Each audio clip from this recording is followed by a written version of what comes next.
Doctors Without Borders says the ongoing bombing campaign and sweeping evacuation orders have forced hundreds of thousands from their homes, creating a displacement crisis that has seen MSF mirroring the systemic destruction seen in Gaza.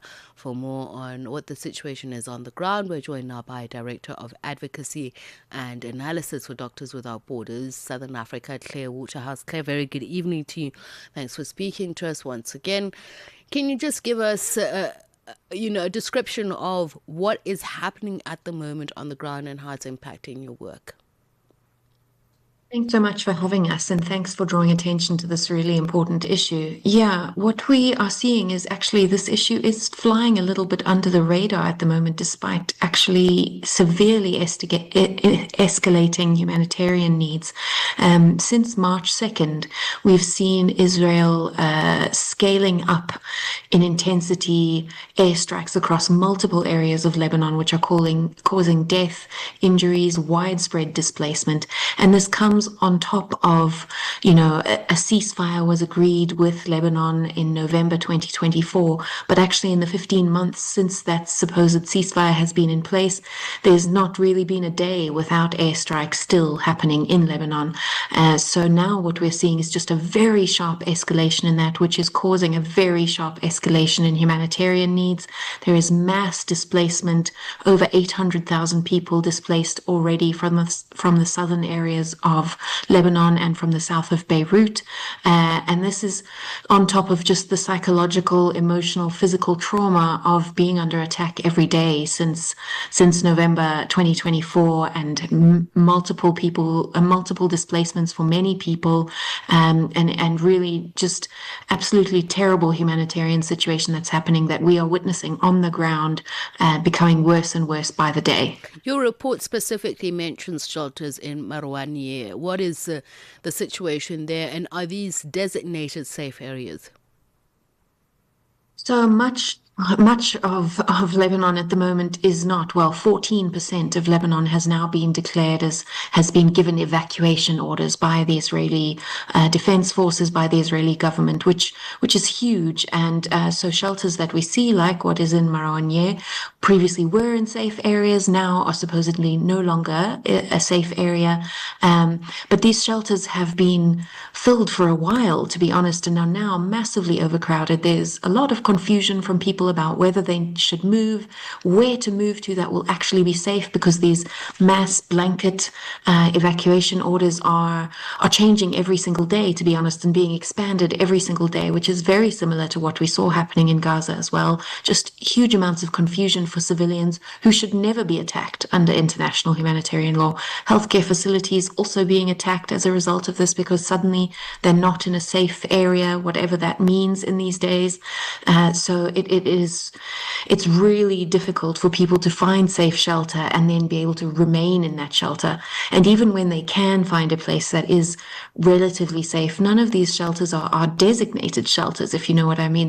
They're ex-hotels or schools or community centers. They don't have the facilities to be able to cope with this many people descending this quickly and needing basic services, water, clean water, shelter, blankets, kitchens, places to safely cook, etc. And that's, as a result, we're seeing really a huge amount of knock-on health implications. What is sad is that in situations of war, audiences often develop some sort of inertia just in terms of really listening in on what the details are of war. So you have drawn a direct comparison with the current evacuation orders in Lebanon as has been seen in Gaza over the last 2 years. Are you able to just share with us the specific patterns that you're seeing now that suggest that similar humanitarian outcome? Yeah, unfortunately, this is something we feel we've seen before already happening, and it is exactly like what has happened in Gaza, where the lines of what is safe and what is not are just repeatedly being redrawn. Sorry, are repeatedly changing according to, well, who knows according to what. And alongside that, comes also things that really are a violation of international humanitarian law. We're seeing civilians being hit, we're seeing healthcare facilities being hit, and as we know, a major tenets of international humanitarian law are civilians and healthcare must be protected at all costs. And that does not appear to be a factor here, as it was not in Gaza, still isn't in Gaza, I should add. So the needs are urgent. We are scaling up, but we are worried about the patterns that we are seeing, which appear to really have very little regard for what people need as a basic humanitarian situation, and what is against international law.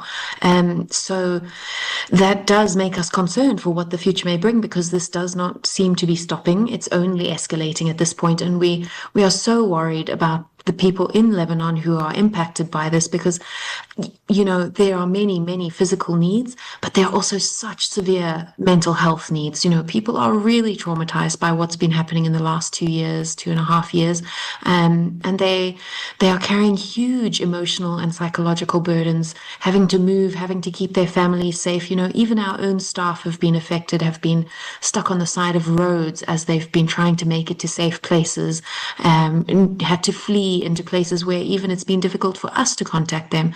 So there is just really a state of confusion, of panic, of fear, and alongside that, massive accompanying humanitarian challenges and health challenges. And, as you're speaking about these evacuation orders, I actually just asked myself personally, what is the purpose of them? Because if you're saying you're seeing 800,000 people displaced in just 2 weeks, so obviously it's a widespread influx, but is the Lebanese infrastructure able to handle that? And surely those who are, behind the bombardment know this. Yeah, well, I can't comment on what they do or don't know, but I think, the rest of the world knows. So one would assume everyone knows that Lebanon has had really a very difficult time over the last few years, huge economic challenges, huge challenges just in the political space as well. And that has meant that at the moment it is in a very vulnerable place to be having this now happen on top of everything, which is it just makes us worry so much about how much worse this can get, because, people still need their normal medication. They still need their, if they've got diabetes, if they've got cancer, if they've got high blood pressure. But now also they need those extra needs. And the Lebanese government is just not in a place at the moment to be able to provide for that. And we are working very closely with them. And of course, we are cooperating, they are cooperating with it, we are cooperating with each other wherever we can. But at a point, there are limits, and for us as well, of course. At the moment, the Lebanon Response Plan, which is a plan under the UN, is badly underfunded, which means that there's not enough stock for emergencies like this. There's not enough supplies in waiting for this kind of thing. And it's also becoming increasingly difficult for us to get things in as well. So all of this adds up, into really terrible situation. Not to mention that, people are being moved around and shuffled around as if they're chess pieces and not actual people. But that doesn't mean that the deaths are not happening and the injuries are not happening. There's almost 1,000 people already who've been killed, well over 1,000 who've been seriously injured. And from the stats that we're getting from the Lebanese Ministry of Public Health, we know that 20% of those so far are children under the age of 18, which is also unacceptable. And yet, with everything that's going on in the region, with everything that's happening, this is really not getting enough attention paid to it. And that's why we really are feeling that we need to speak out urgently about this, because it needs the world to step up and pay attention and not just see this as yet another problem in the Middle East. Well, we thank you for your time and sharing those details with us. And Claire Waterhouse is a director of Advocacy and Analysis for Doctors Without Borders, saying that 2026 Lebanon response plan is only 14% funded. So you can imagine with difficulties there already undergoing and the situation compounding those terrible circumstances. It's exactly 20 minutes to 10.